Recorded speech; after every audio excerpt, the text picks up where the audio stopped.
Hi, everybody. This is Charlene O'Hanlon, moderator for today's DevOps.com webinar.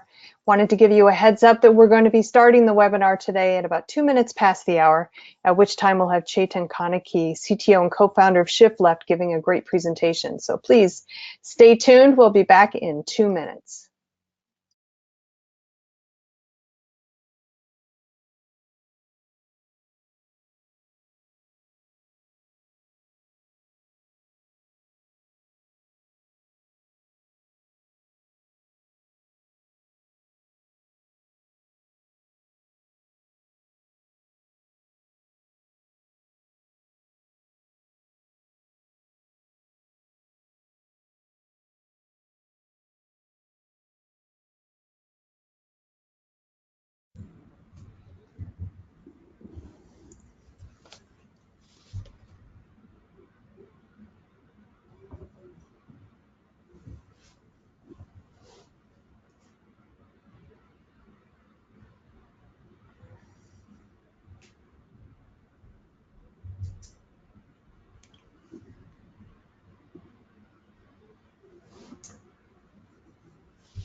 Okay, we're 2 minutes past the hour, so we will go ahead and get started with today's DevOps.com webinar.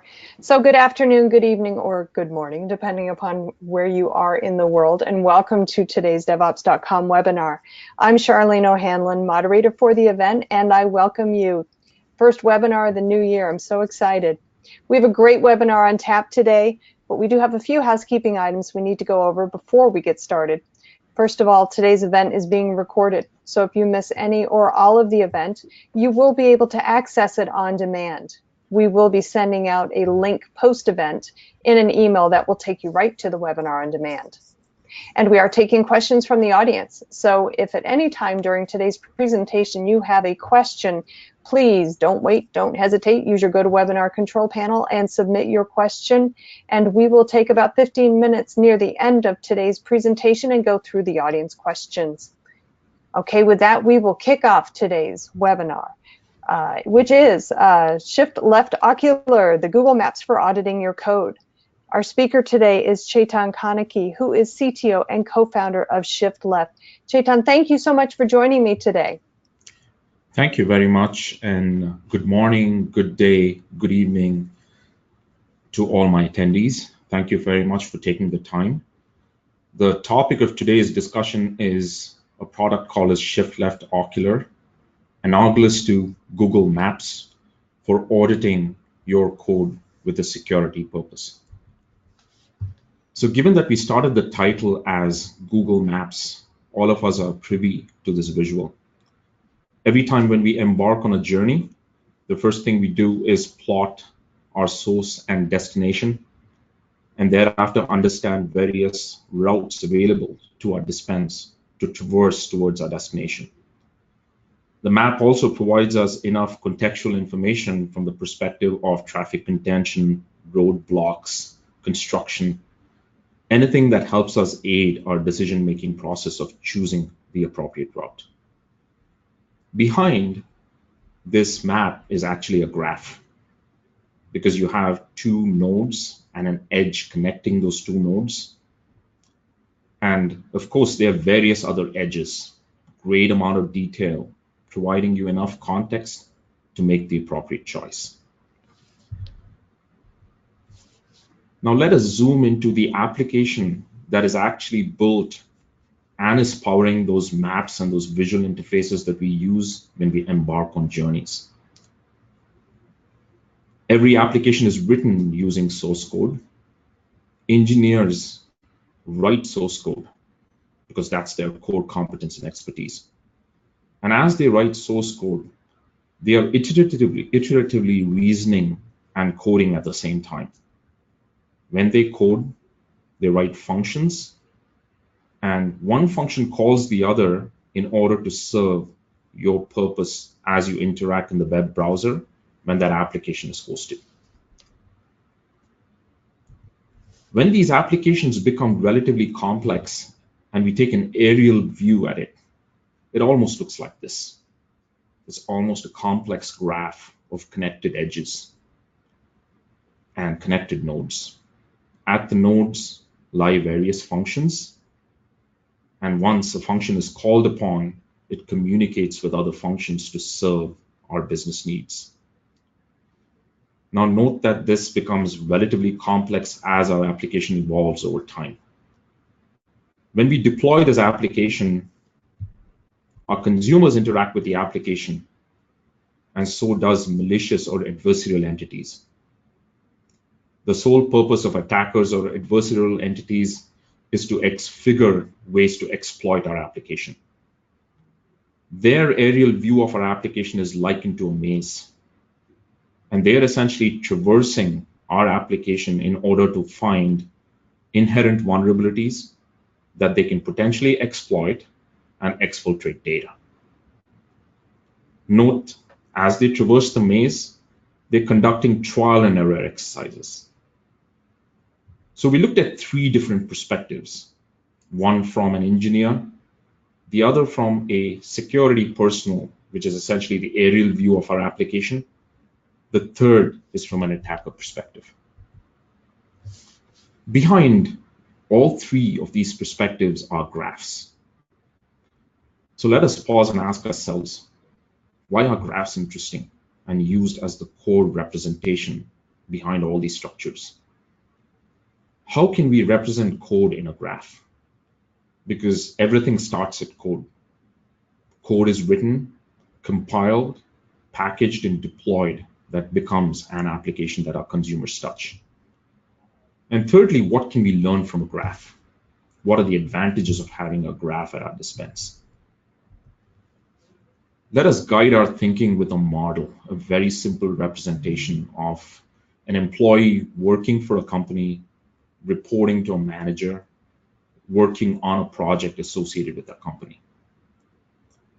Any entity that we're speaking of is represented as a node. The relationship between various nodes are represented as edges. And note that nodes and edges have metadata associated with it. As the example states, when we're speaking of an employee, the employee has identity, as in a number, social security number, name, home address, etc. Using this metadata, we can essentially traverse and ask intelligent questions on this graph, like which department does the employee work for? Who does the employee peer with or report to? What are the projects that the employee is working on? Having this graph helps us ask these intelligent questions. Let us context switch to observe how the compiler observes our code. Coincidentally, a compiler also observes code that we write as a graph. Compilation has various steps. As engineers, we write code in different programming languages. All these programming languages have their own grammar, which mandates the syntax and semantics that we have to use in order to be productive upon it. So the first step is the abstract syntax tree, or the first phase of compilation is abstract syntax tree. As we write code, the compiler measures as to whether our code adheres to the grammar defined by the programming language. So as presented on the slide, you have operands and operators. So on the far left, you see const answer is equal to 42. 42 is tagged as a numeric literal. Answer is an identifier. Const is a variable declaration. And then we have an operator, an assignment happening. After the first step, which is adherence to compile, the syntax tree is completed.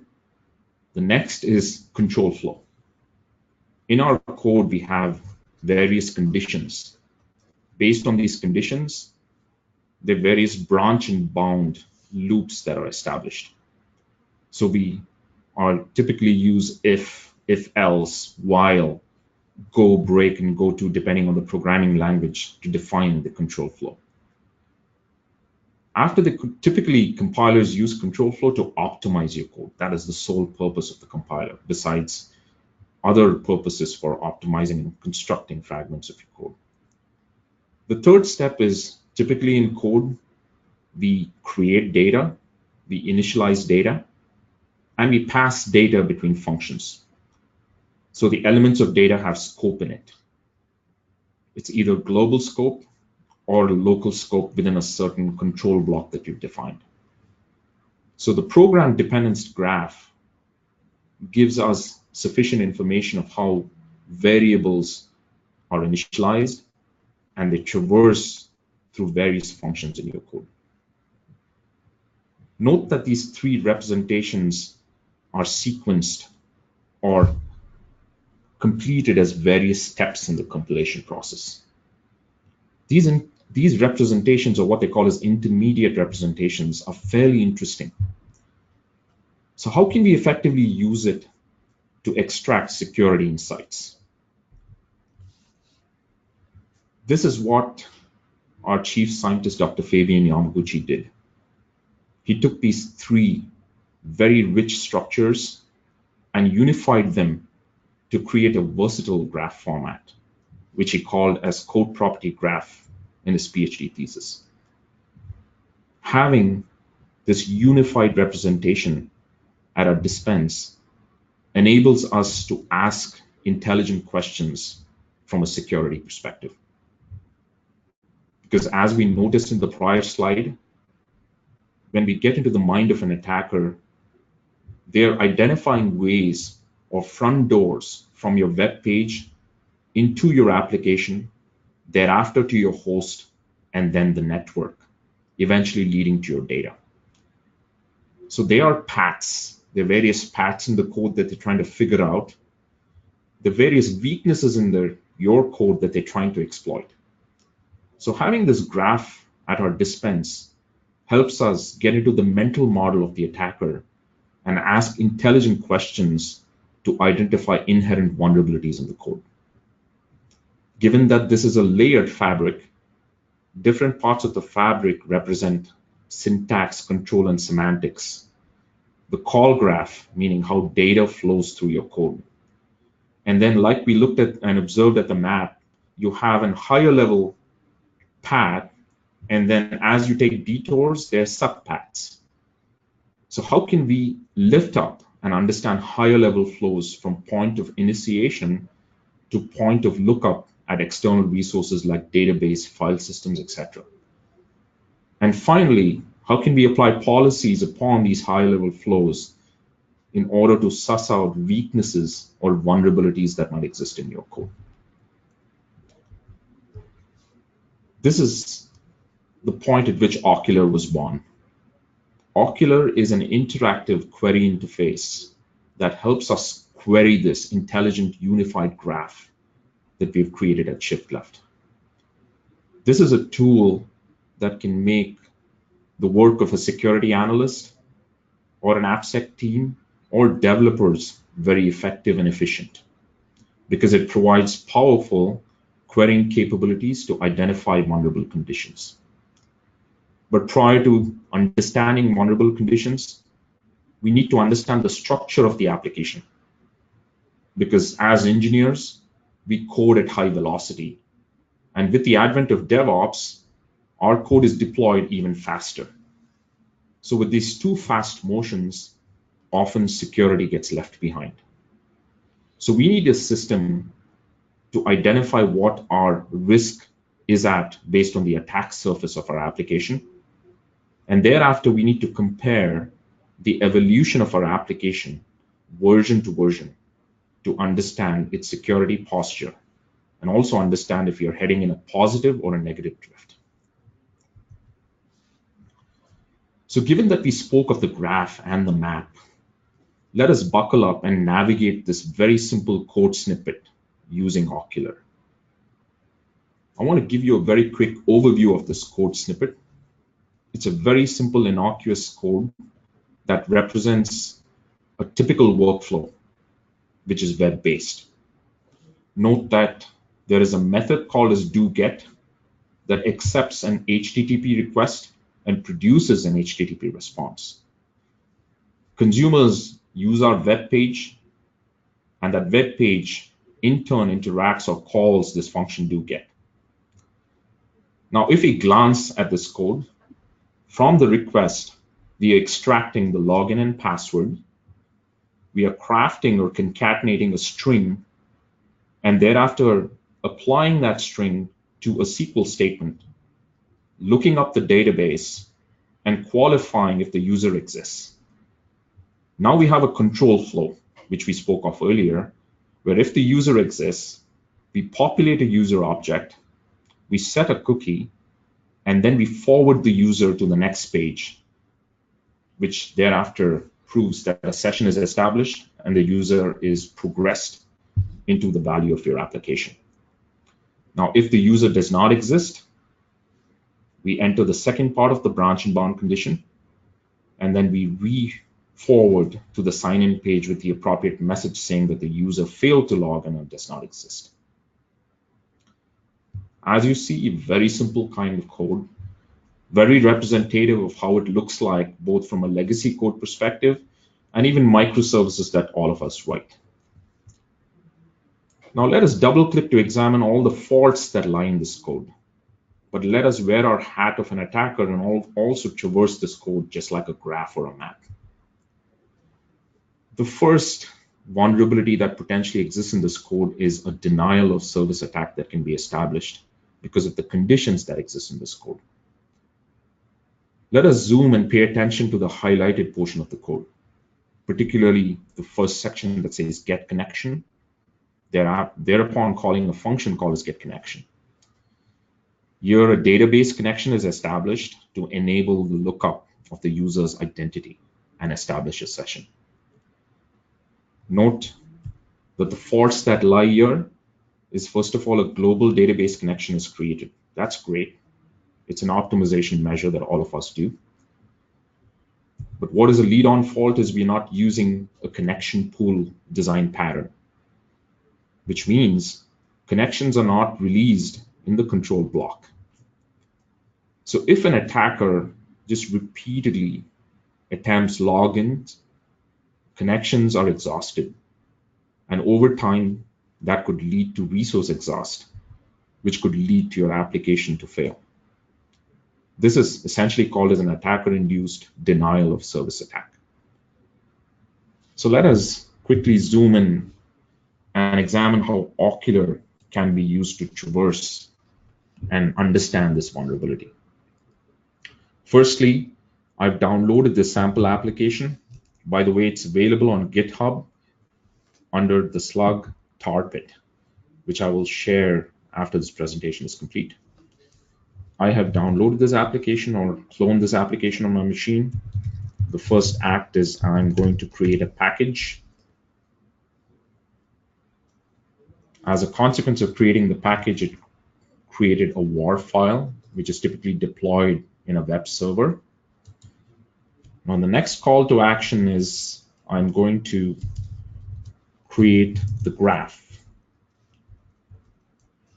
The graph is created using a command java to CPG, which takes as input the WAR file and produces an archived protocol-based representation of the code property graph.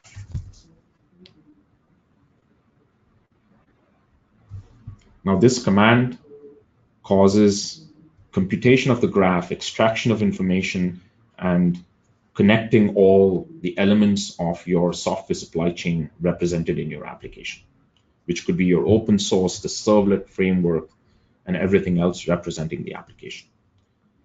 The graph was created in less than 3 seconds. Again, time is a function of the complexity of the application, but we have optimized very fast creation. The next step is to create the security profile, which is the up-leveled representation of information flow in the code. This command takes as input the graph and produces another representation to represent what we call as a security profile. think of it as a fingerprint of your security posture of the application for that specific version. This again was produced in less than 19 seconds on clock. Now we have at our dispense both the graph and the security profile. So the first call of action is we enable the Ocular prompt, which is a command line interactive interface, and load the graph that we have produced.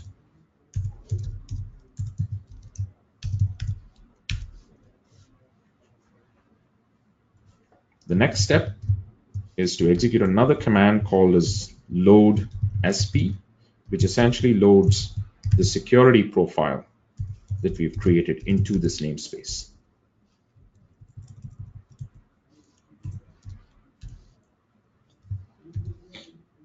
Given that this is an interactive console, what we have done now is loaded both the graph representing this application and the security profile into this namespace. Now we're going to ask intelligent questions upon this in order to suss out whether this piece of code is dealing with the database connection and not a connection pool, and effectively seeding this anti-pattern leading to denial of service. So the first question that I'm asking here is CPG method full name, driver manager get connection, caller. So this particular API sequence is providing me information as to whether I'm using a get connection in this code snippet. The next question that I'm going to ask is whether we are closing the connection, because as we examine this code, it is evident that we're not closing the connection that would lead to a denial of service. So my response is false, which clearly indicates that we are not closing the connection. Now the next follow-up question that I'm going to ask is whether we're using a connection pool, because as an architect, I have mandated that we have to use connection pools in applications, because this is an effective way to ensure that we do not exhaust resources. Again, the answer is false. So it is evident that we are opening a connection, we are not using a connection pool, and we are not closing a connection. So as a security personnel, my next call of action is to pass this feedback to the engineer who has authored this code. And given that engineers live in GitHub, I'd like to figure out a way of taking this data that I've extracted, or this intelligence that I've extracted, and communicate back with the engineers. So from my live session, I'm going to create a message to say that there is a possible denial of service vulnerability in this servlet, and given its conditions. So I'd like for the author of this code to go ahead and pay attention to it.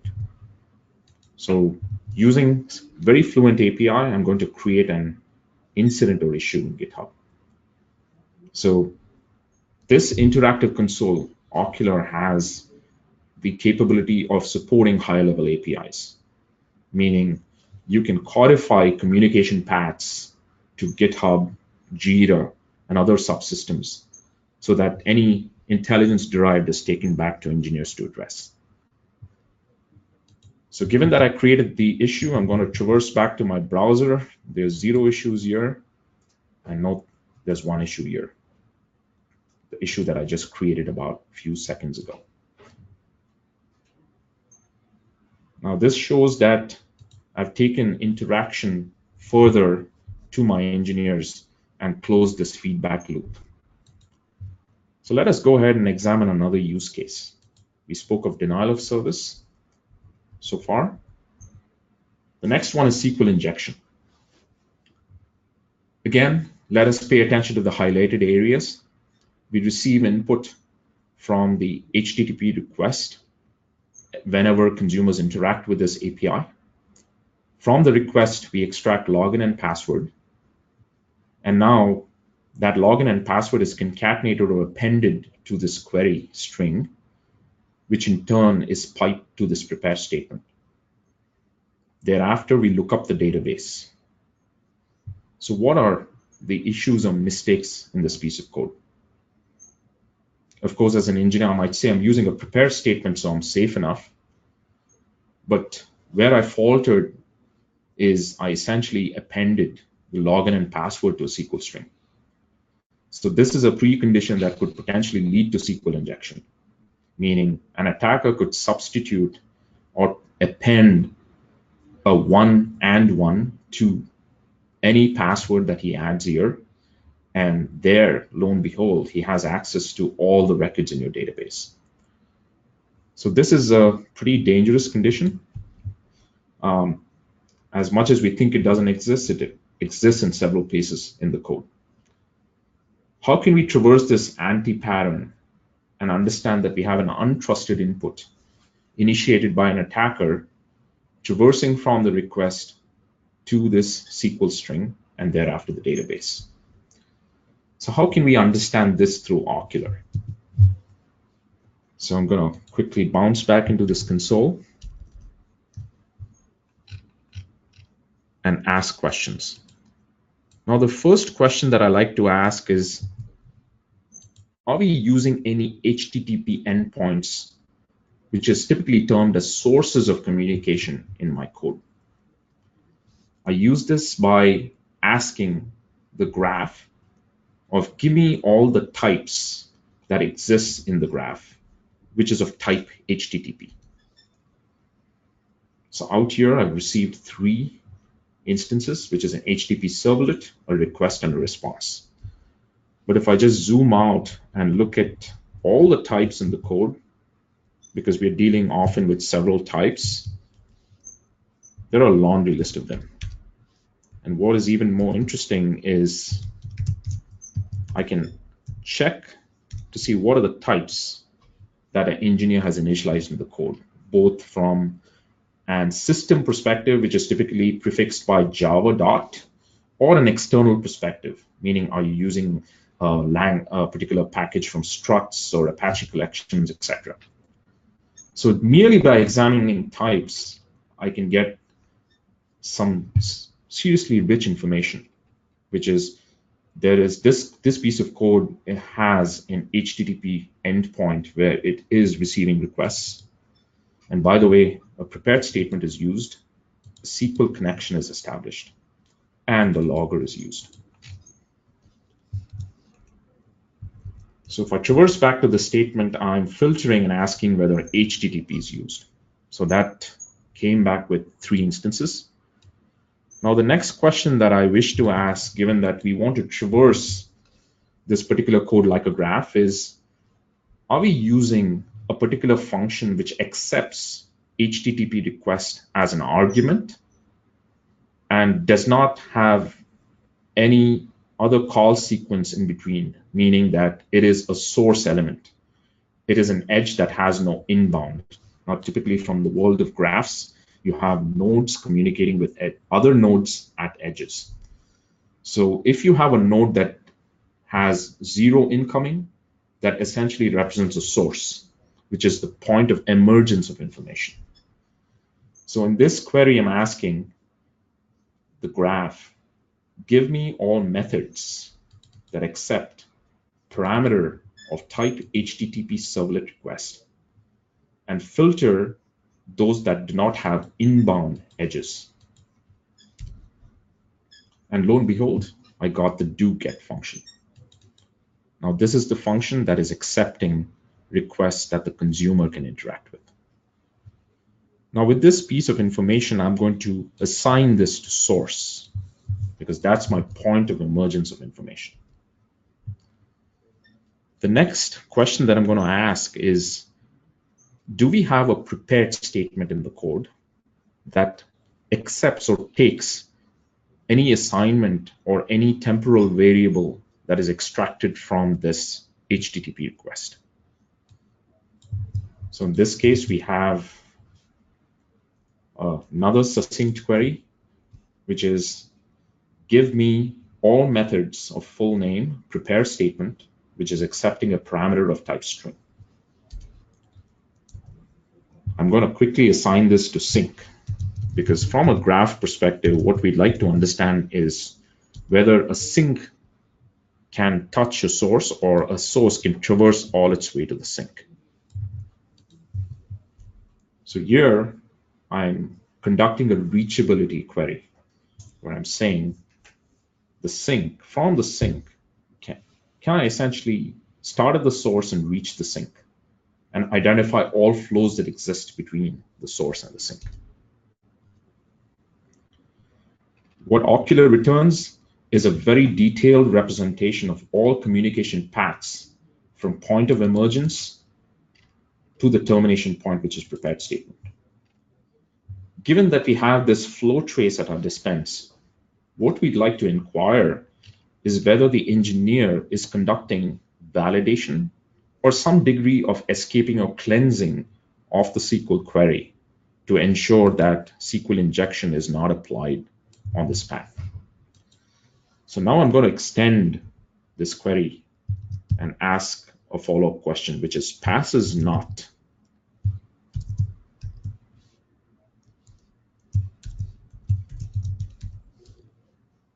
validate cleanse. Because as an architect, I'm using either an ES API or a certain validation function to ensure that every SQL query always goes through a cleansing process. So note that we have provided various policies if you use a standard API to cleanse, but if you've defined your own API, you can conduct that inquiry, which is relative and specific to your code base.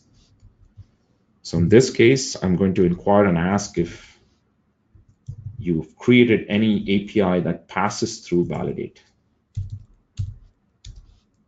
And of course, I came back with an empty list, which means there's zero validation conducted, which squarely puts this code at risk. Rather than doing a passes, I'll do a passes not, and again, the stack trace is available. So now I want to take this information back to the engineers again. And for this, I want to make sure that they understand the flow trace. So I'm going to stringify this flow trace by executing this command GitHub get flow trace, which is another upper level API that I've created. And taking this flow trace, I want to create an issue in GitHub so the engineer pays attention to it. Now traversing back to the code repository, earlier we had one issue. I'm going to refresh, and voila, we have two issues. The second issue has captured the entire flow trace, and I can go ahead and add appropriate messaging as well to represent details for guidance and directive associated with the vulnerability. Now let us traverse through a third condition, which is very relevant today because we are living in the decade of GDPR, where it's a natural evolution from PCI SOC.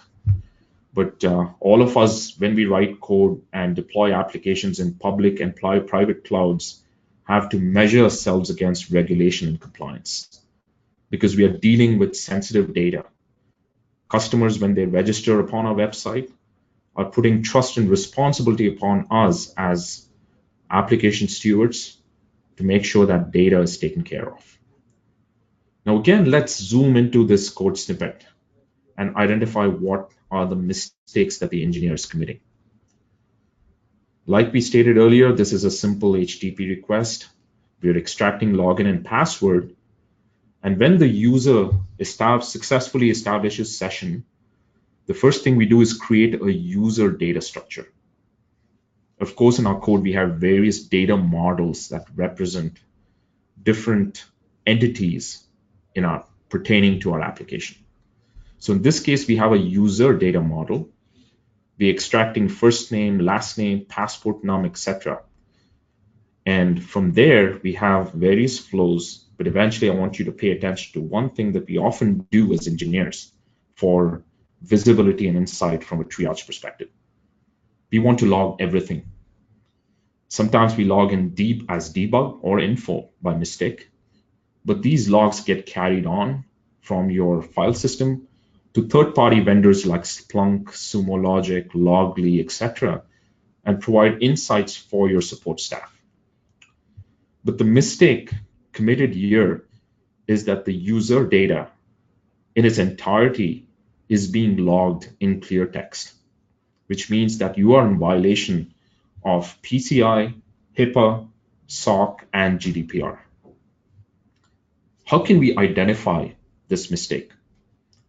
But before we proceed to give you a tutorial or walkthrough in Ocular, I'm also going to draw your attention to another mistake in the code. This mistake is if we examine the second condition, meaning if a user failed to establish session, we again log in that data with information to say the user failed to log in. Often, this path is taken advantage of by attackers by using a technique called as log forging attack. Log forging is a way for an attacker to type anything in that form field of your web browser that further gets carried on into this request and gets concatenated into this log statement.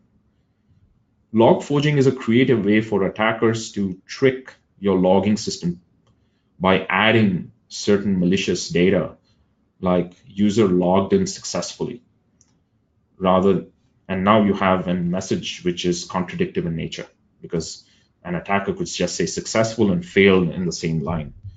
But often they do or conduct this tactic to essentially deviate attention. So now I'm going to zoom into Ocular to give you a sense of how we can navigate and understand this particular vulnerability. The first thing that we're going to do is import a set of convenience functions. By the way, at ShiftLeft, we have built a unique system that uses natural language processing and machine learning to identify how you name things in your code. This is the only product that can do this in the market, and this is our unique value proposition. Using this technique, we are able to firstly understand what are the sensitive elements in your code. And I'm going to ask this with a very simple API, which is sensitive get sensitive classes map.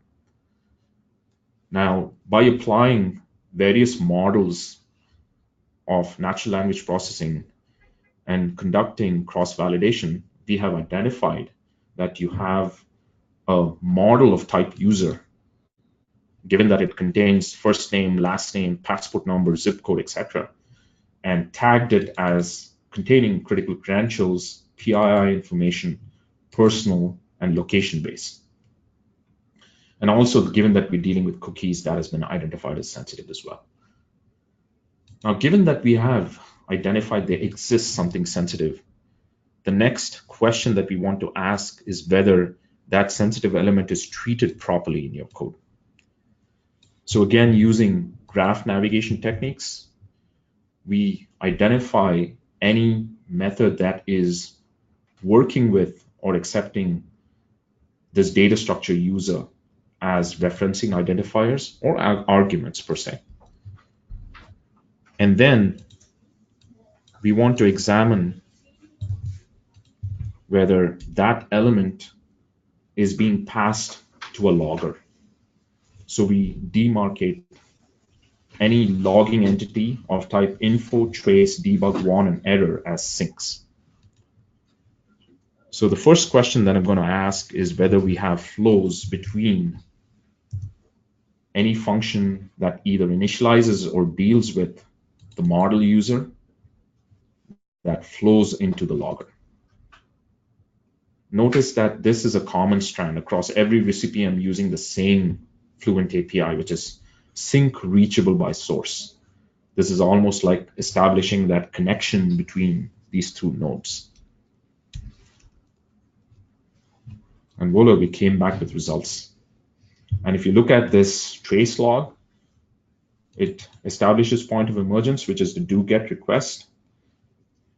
And inside the point of emergence, we have a string being built and eventually being piped to the log file. Now, this is common, and this is not an anti-pattern. So let us go ahead and enhance our query to ask whether a potential anti-pattern exists. So the important thing to ask is whether we have, between the sync and the source, have we initialized or conducting any encryption because I've created, as an engineer, I've created a common function that does encryption, redaction, or obfuscation. Now note that these are patterns, and we have, as batteries included, provided matching for all potential patterns adhering to libraries like ESAPI and others that exist produced by the community. But I guess as application stewards in your specific business line, you'd have written your own functions and your own packages. So having this Fluent API gives you the facility to introduce your own objectives and policies. So in this case, I asked this question of whether from the point of creating the user model to the log, are we conducting any encryption, redaction, or obfuscation in between? And the answer is no.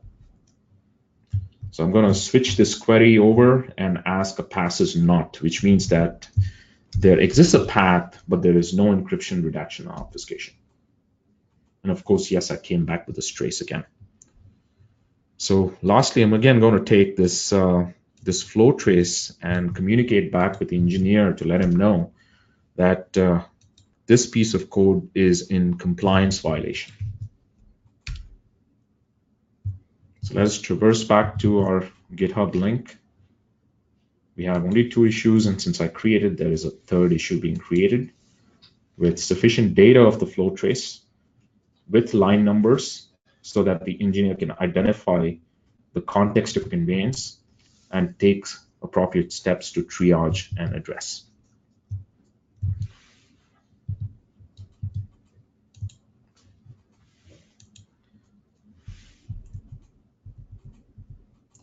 Now, the 3rd vulnerability that we're going to speak of is cookie poisoning. Cookie poisoning is a fairly interesting vulnerability as well, because in this case, often when we have users interacting with our system, what we'd like to do is establish continuity of interaction and make our web properties personal to them. So if you examine this flow, like we stated before, we accept login and password, and then we create a cookie that represents this login information, and we forward that information to this page dashboard.jsp, which persists the cookie on the user's local host, which essentially means that the next time the user visits, he still experiences a more personalized view of your web properties. If we examine the highlighted areas of the code, it is evident that this piece of code is susceptible to cookie poisoning. Firstly, because we are placing a sensitive piece of data in plain text in the cookie without applying appropriate encryption or obfuscation or redaction. The other is, as we set forth properties on the cookie, we are not setting HTTP and secure attribute. With this, any attacker can conduct man-in-the-middle, add additional malicious data, or override or conduct privilege escalation and take control of your application. So if these symptoms lead to cookie poisoning, how can we traverse the symptoms in the code and understand how to address this? So we can use Ocular to navigate this again to identify the way to prevent this recipe from existing. So I'll quickly zoom in and give you a sense of how that recipe looks like. It's a very simple recipe where we are identifying all areas where the cookie is initialized, any add cookie function called, and any forward established from there on, and then conducting reachability. So note, with 3 specific lines, we can establish and understand whether you've created a cookie that accepts a critical piece of information in clear text, and then conduct reachability to understand whether you're setting any HTTP only property or set secure property. And if you're not, then you have all symptoms leading to cookie poisoning.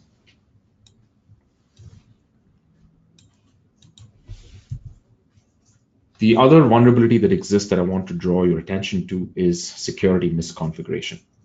Again, this happens more often than predicted. In this case, we have the get connection function, which is used in this piece of code.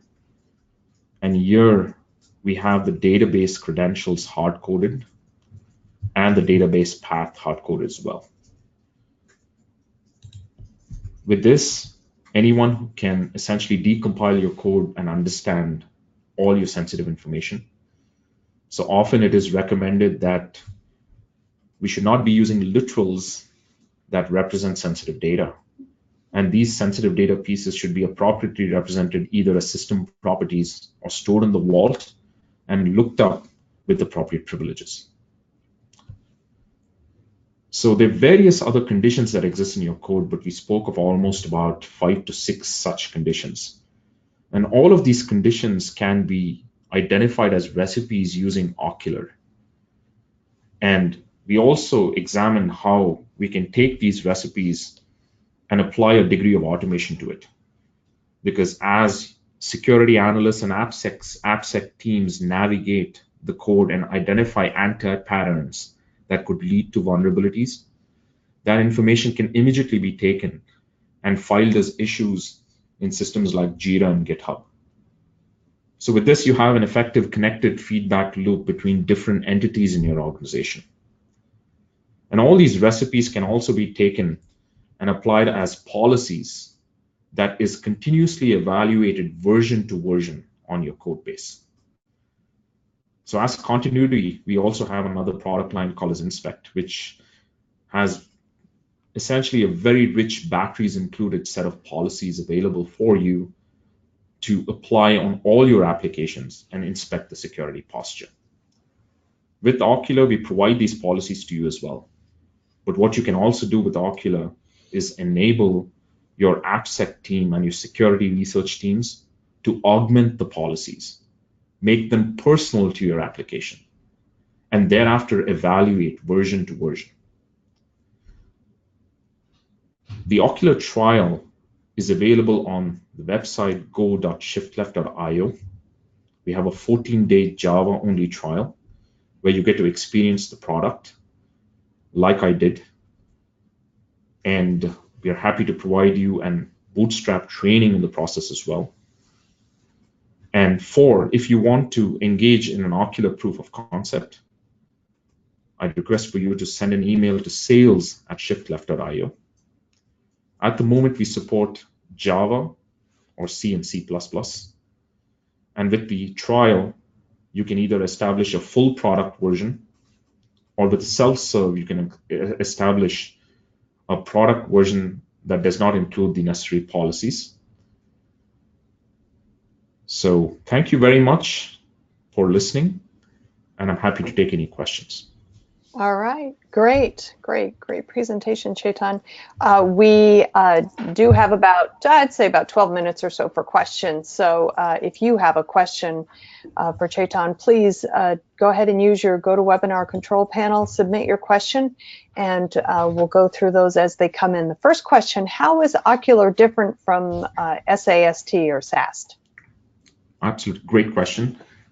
From a SAST or static application security testing perspective, this technology has been created by various successful companies, but there has been a lack thereof of innovation over the past 2 decades. So Ocular is based on fundamentally a very modern technology, which is called as the code property graph that we earlier touched on. And having this graph at the dispense enables us to conduct very deep inquiries, which helps us understand both known and 0-day or unknown vulnerabilities that exist in your code. All this can be done in a matter of minutes because our technology has been optimized to execute and analyze your applications in the shortest order of time to be relevant to the world of high velocity development and DevOps. And the third aspect is, given that we have information flows represented in our property graph, you can almost ask questions like you would ask on Google Maps, which other systems do not provide. Okay, all right, great. Next question. How does Ocular use CVEs to identify vulnerabilities in open source libraries? Great question. From a CVE perspective, CVE is when a vulnerability is known and announced. And when it's announced, you have a specific number tagged to it, which becomes its index. But behind a CVE is a set of symptoms. And symptoms are very similar to what we just examined as we looked at these 6 use cases. So currently, Ocular's core focus is to identify these symptoms.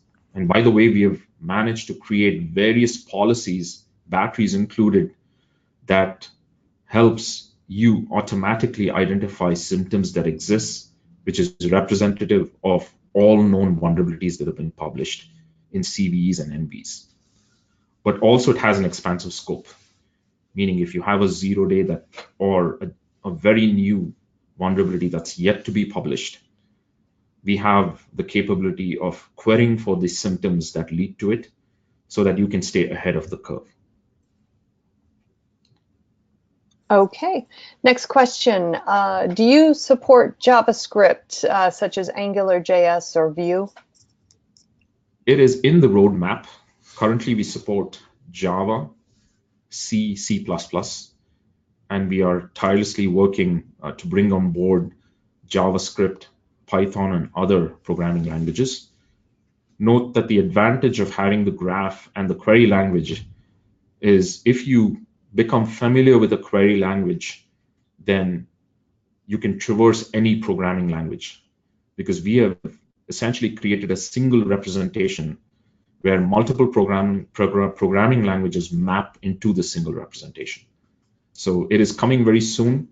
So pay attention to the website, and we will continuously announce as we release new programming languages. All right, next question. Can you help us understand the extent of integration with Visual Studio or other IDEs? Great question. At some point, we did explore the idea of integrating into IDEs, but note that the feedback that we received was security insertion into IDEs land up being more a distraction to engineers rather than value, because IDEs use memory on your compute instances or your computers or laptops. So often if you have a system that is continuously evaluating every line you type, it begins to interfere with your productivity and also the speed that you're coding. And the other issue is IDEs have, to a certain extent, being disrupted because you have a plethora of IDEs, and in certain cases you have Emacs and Vim, which are headless interaction schemes where engineers often use. So that's one of the reasons, by ascertaining feedback, that we realized that integration typically happens in the build system, which our product Inspect squarely provides in a very succinct way. And Ocular that we just spoke of is more of an interactive scheme where we have a security researcher or an AppSec persona interacting, asking security related questions and communicating with the engineer on channels like GitHub, Jira, etc. All right, great. We have about 5 more minutes, still plenty of time for audience questions. So if you do have a question, go ahead and use your GoToWebinar control panel and submit it. Our next question, how is this different than Roslyn or security scanner tools? As in terms of security scanning is specific to the policies behind the scanning, because when we speak of scanning, there is a degree of automata associated with it. The richer the policies, the more and better information that you can extract after the scan is complete that you can act on. Ocular is, first of all, interactive, which means that besides the battery included policies, you can add your own and make it specific to your own applications and your own compliance postures and your own conditions. So this enhancement cannot be provided by any other scanner. This is very unique to us. And the other part is, besides policies, we let you actually even apply sensitive data policies. This is, again, a core value proposition that we possess that no other vendor possesses.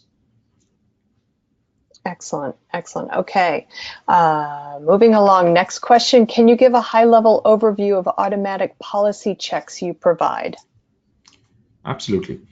So the one thing that I did not demonstrate, I mean, so far, as we traverse these various recipes, I use the Fluent API, and from these Fluent APIs, I extracted conditions that could potentially lead to vulnerabilities. From an automation perspective, it would be efficient to take all these conditions that I queried, connect them together, and create a policy. So from an Ocular perspective, you can do that by creating a script and evaluate that script release per release as you interact with any code base.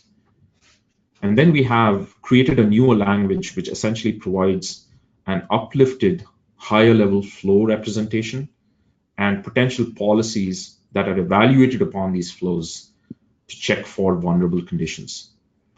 We have codified policies for all the OWASP top 10 representation and beyond. These policies can be edited, augmented, and enriched, both using Ocular and our product called as ShiftLeft Inspect, which is a SaaS representation and a more automated representation of what you just experienced.